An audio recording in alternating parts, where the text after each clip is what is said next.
Lepo pozdravljeni, verjetno v ozadju že slišite našega Viktorja, to je robot, ki vas čaka tukaj v volilni kavarni, tako da res vljudno vabljeni.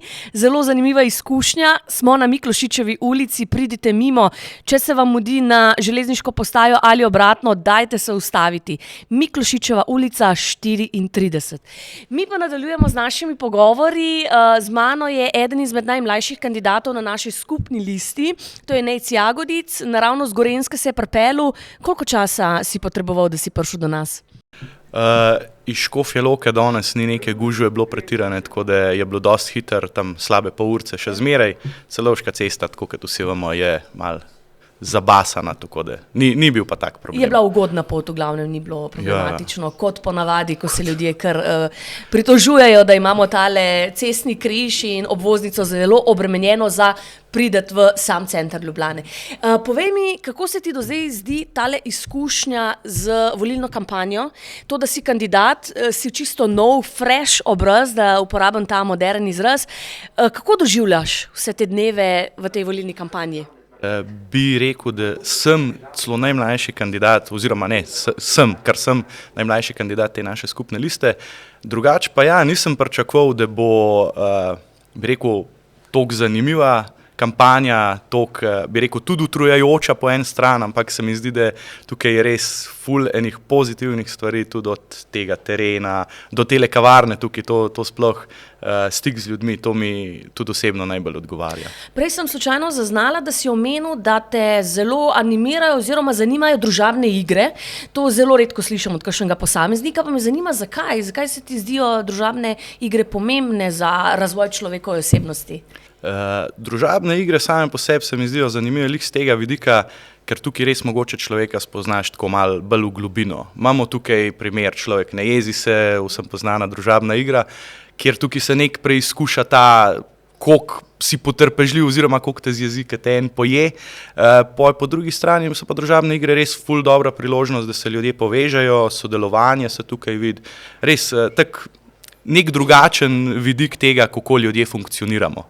Zato, ja, res, družabne igre, od tega, da se igramo doma v družini, zelo remise igramo zelo pogosto, ja, z prijatelji zelo activity igramo, tarok tudi recimo, od kart do družabnih iger. Monopoly je bil kdaj na mizi? Tudi je bil, ampak se mi zdi, da to je pa tako res obsežna igra, zelo taktična, kar mogoče nam manjka kdaj v življenju, da bi bili tudi taktični. Ampak ja, tukaj treba res povedati od tega, katero parcelo si mogoče kupiti, nekaj sem slišal, da mogoče se bolj splača graditi samo hiše, pa ne hotela, zato ker potem moraš dati hiše nazaj in lahko tudi drugi gradijo, tako je zelo široka zadeva. A se splača kupiti vse železnice na ta način? Zanimivo, ker sem tudi ljubiteljica, tako da toliko taktično nisem razmišljala, ampak zdaj si mi dal ideje, evo. Mene pa zdaj seveda zanima in tudi vse, ki to poslušajo, politika, ne? Kaj te je pripeljalo v ta krog, zakaj ravno ta skupna lista, kje si našel navdušenje oziroma motivacijo za lotiti se nekaj takega? Mogoče se je vse skupaj začelo res, ker sem bil v osnovni šoli, če se prav spomnim, je bil to nek naravoslovni vikend, ki smo ga imeli zdaj se ne bom spomnil, tam Severna Primorska, v Tolminu, v Tolminu, in vem, da takrat je eden izmed učiteljev snemal nek promocijski video za ta naravoslovni vikend in je tako rekel, dej, boš ti poklical domov, se boš predstavil, boš rekel, super je, in potem smo dobili tudi ta CD s tem videoposnetkam in vsakič, ki ga je kdo od mojih sošolcev pogledal, je rekel, pa ti si tako politik, ti znaš govoriti, ti znaš tako, in ena in druga, se pravi, bolj ne samo pozitivne stvari. In poj moje življenje teklo naprej, se pravi, tukaj strojništvo zelo v ospredje prišlo. Od začetka nisem mislil, da bom kdaj strojnik, ampak pojte to toliko potegne noter, oziroma pač specifika tvojega življenja to postane, zdaj ekonomija. Zdaj dobro leto nazaj, se pravi 18. februarja, če se ne motim, je bila pa ustanovitev stranke Fokus Marka Lotriča in takrat je gospod Lotrič me povabil zraven k sodelovanju. Se mi zdi, da sem v vseh teh mojih interaktivnih dejavnostih, ki jih delam v svojem lokalnem okolju, od igranja nogometa oziroma vključevanja v športno društvo, kulturno društvo, tudi turistično, vse živo, no. je videl nek potencial, se mi zdi tukaj noter, me povabil zraven, tukaj sem dobil tudi funkcijo predstavnika sekcije mladih v stranki Fokus Marka Lotriča in poj se je to vse skupaj začelo odvijati v to smer, da pač bomo nastopili na prihajajočih državnozborskih volitvah. In od tam naprej, poj smo skupaj združili, se pravi NSI, SLS in Fokus.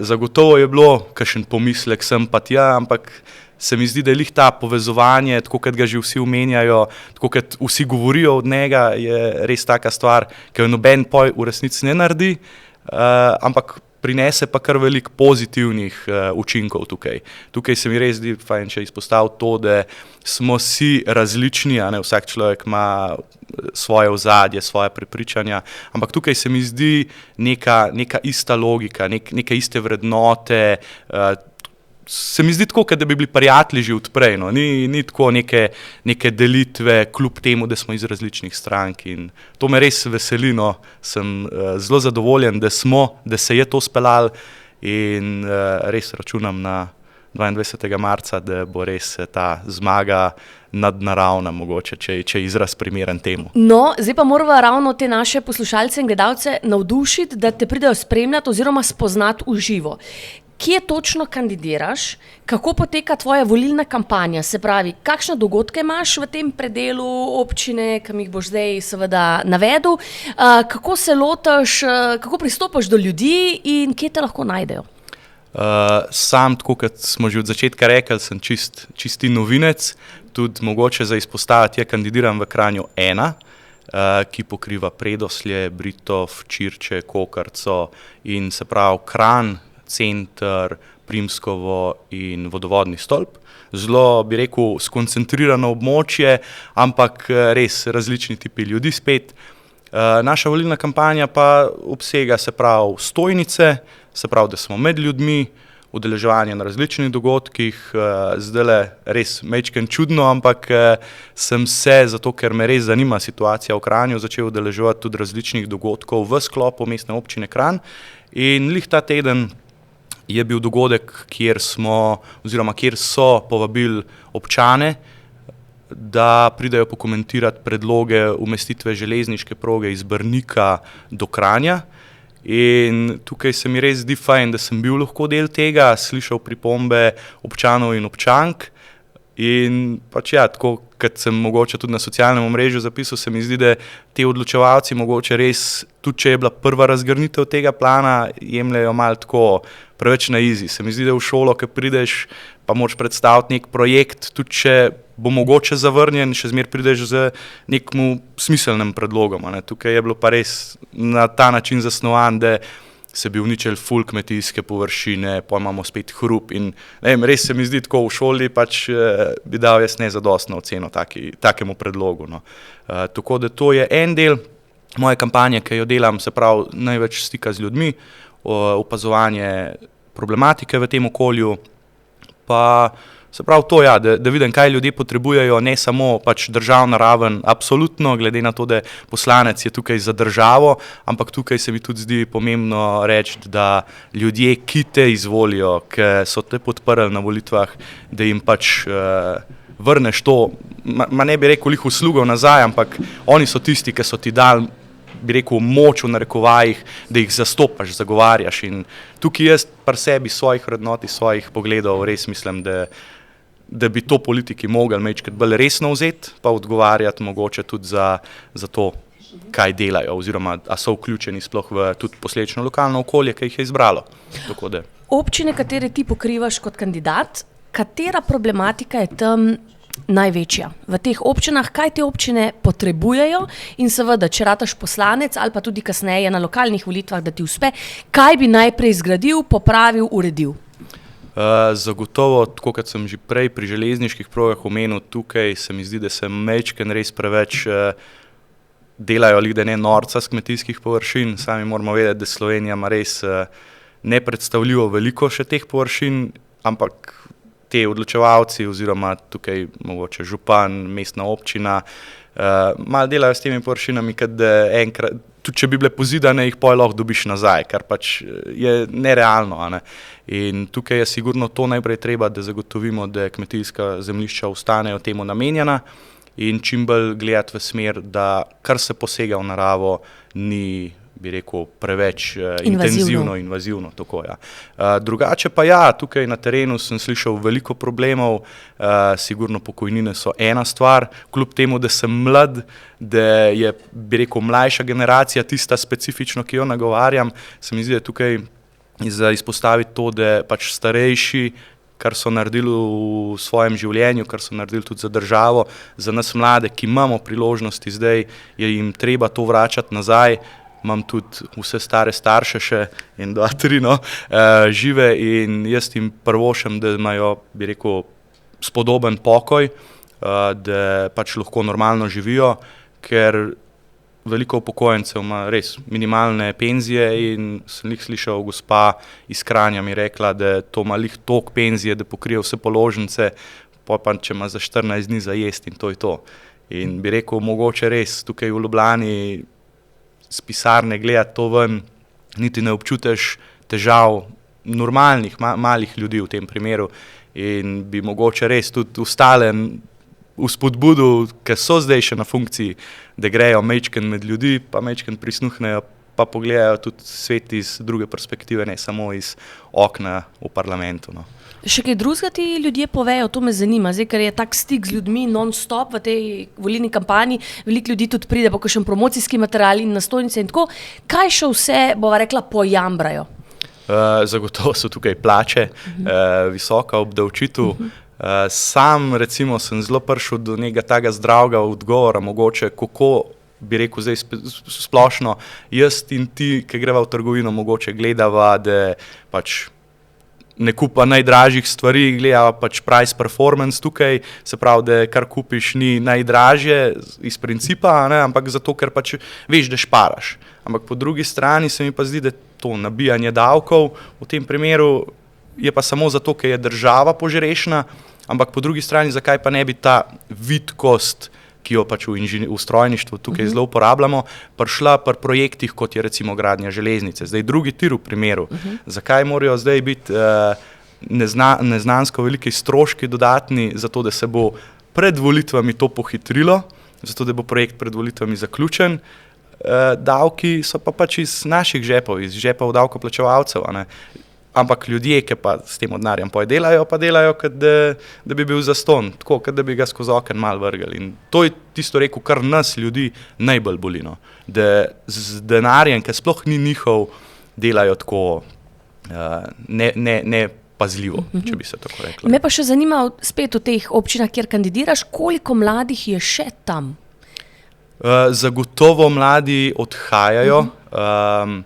Tukaj specifično v Kranju se mi zdi, da mlade družine, kar se tiče bolj centralnega Kranja, se mi zdi, da še zmeraj ostajajo, če imajo le takšno možnost, ampak se mi zdi, da po drugi strani pa mladi rajši odhajajo nekam stran, kjer imajo možnost si zgraditi sploh lastno hišo, lastno stanovanje kupiti, ker tukaj je največji problem lih tega, da pač lastniška stanovanja po eni strani so tvoja, če pa najemnino plačuješ, pa pač spet daješ nekomu drugemu. Ne? In ta, bi rekel, Slovenci imamo zelo radi ta občutek lastništva, da greš nekam, je tvoje, ti nobeden ne sme vzeti, zdaj bom od nekoga malo povzel, pa ne bom poimensko, ampak je rekel, lastnina mora biti zapisana v ustavo.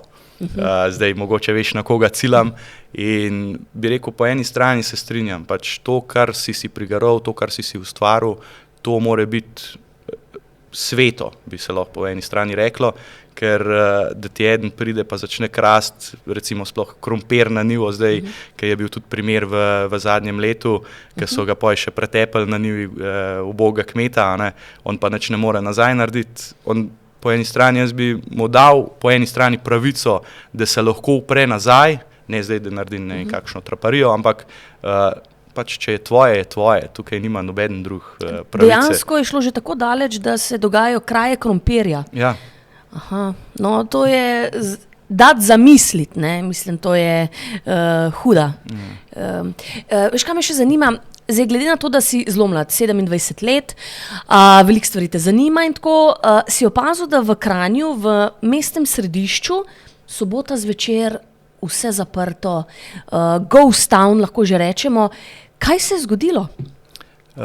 Tukaj bi rekel, sobota zvečer se mi zdi, da občina se še trudi, oziroma imamo organizacije v Kranju, ki se trudijo biti aktivne, recimo tukaj bi izpostavil sploh klub študentov Kranj, se mi zdi, kar spremljam malo njihov Instagram, da probajo biti aktivni, probajo čim več dogodkov imeti, takšnih in drugačnih, od ustvarjalnic do, bi rekel, nekih glasbenih izvajalcev. Tudi mestna občina Kranj bi jih tukaj na tem mestu tudi pohvalil, zdaj imajo lih Eko teden, tudi čistilna akcija je 14. marca, če se ne motim, se jo bom tudi sam udeležil. In Kranj sam po sebi res je veliko mesto in se mi zdi, da je težko navdušiti vse ljudi za vsako stvar. Je pa ja, nedelja po drugi strani se mi pa sploh zdi problematična, sploh center Kranja, zelo veliko ljudi slišim, da pač tam ni poj, ne duha, ne sluha, ja, mesto duhov bi se lahko rekel, razen v primeru, če se res nekaj dogaja. Pa res zelo lepo mesto, zelo veliko za videti, povabljen vsak v Kranj pogledati, kaj se dogaja, imamo tudi Prešernovo gledališče in tam se predstave odvijajo, tako da ni tako grozen, se mi zdi, oziroma se dogajajo dogodki, ampak navdušiti vse skupine je pa ja, težko. Če ne drugega, pa se lahko pohvalite z 8. februarjem in organizacijo velikega festivala in praznovanja kulturnega praznika. Nejc, najlepša hvala. Hvala tebi. Jaz vedno na koncu rečem, kam gre naša skupna lista v akcijo! Hvala lepa. Hvala ti.